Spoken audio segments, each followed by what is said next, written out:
guys, this is Jesse, the Peaceful Alpha. I'm here with these two little sisters. They're 6-month-old Biewer Terriers, sort of like a Yorkie kind of situation, super calm. This is the way that everybody imagines their litter mates when they buy them as puppies. They're going to be so calm and keep each other friends, but the truth is, getting two puppies from the same litter is absolutely crazy. It's not the dumbest thing you could do, but it's really tricky. They end up bonding to each other and not listening to you and creating all kinds of havoc. And you don't know how to tell them stop, you don't know how to connect to them. So I made a quick little video about what I'm doing with these two little girls and with my third dog, Bubba, just to establish myself as their leader, as their peaceful alpha, and to get instantaneous good lessons. Instantaneously good listening. And I put them through a workout that I put all my dogs through, except I do it with the two together. I put them through the holy cycle. So I'm going to show you what some gym class looks like. You can do this with your dogs. I'm going to show you what some meditation looks like and what yoga looks like. Okay, so I actually have some live footage of me working with them. And I'm going to put that up there right now. All right, so my go-to move for any kind of gym class situation is to get out the flirt pole. Think of the flirt pole as a specific fishing rod type of apparatus for dogs. Sturdy rod, little rope, and then a tug toy at the end.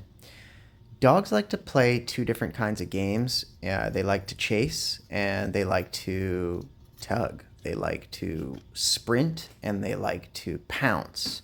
They like to hunt down a little rodent tail like this and then bite into it. So that's two different kinds of energies.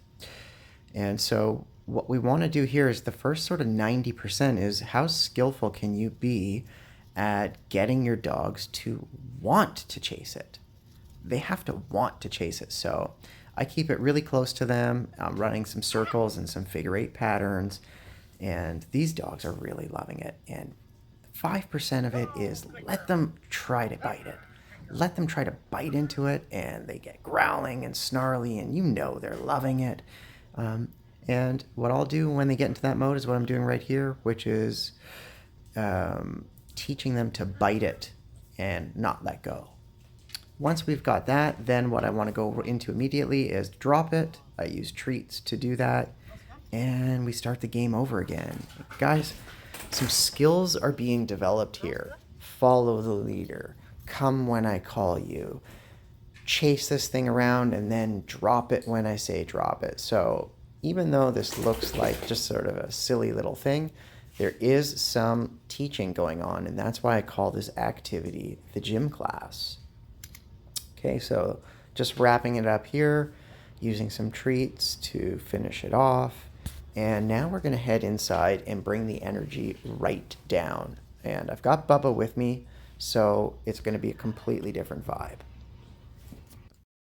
All right, so we're back inside here. Watch me use the food with all three dogs and some simple go onto the bed, come off the bed programming, which I call yoga. I'm actually going to turn the mic off here and let you listen to the live training session.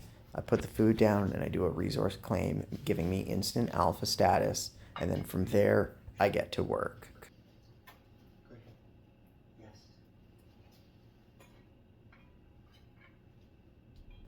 Now, something really important to emphasize is whenever I'm doing training with dogs, what I'm focusing on is developing a quality of a connection to them.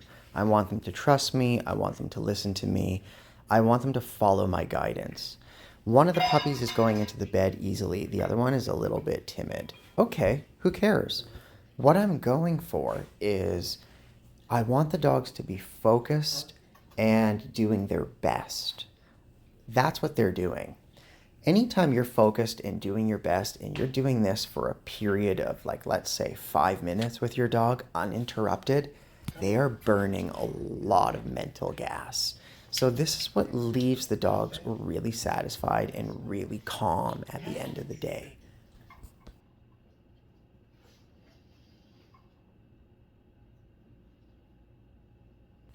I call this activity meditation because the dogs are focusing on being in one spot, the place command.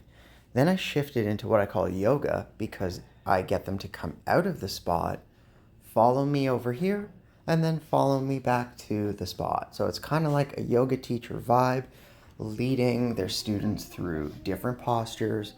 The idea here is calming, soothing. We just did a lot of vigorous exercise outside. The nervous system is jacked. This is replicating how your dog feels when it's scared or excited. So to go right into some yoga and meditation, well, dogs actually love the idea of working for you. So do this calmly. Repeat any two things. Repeat any two predictable sequences. That's called yoga. Stay in any spot. That's called meditation. When you do yoga and meditation and gym class with your dog every day, this can last 3 to 5 minutes. It can last 10 minutes. When you do this with your dog every day, you end up checking every box in the most efficient way. It replaces like a 45-minute walk. It sharpens the commands. It reestablishes and reaffirms you in the role of the peaceful alpha. It gives your dogs love in action. You're just basically investing in them and building equity in your relationship. I highly recommend it.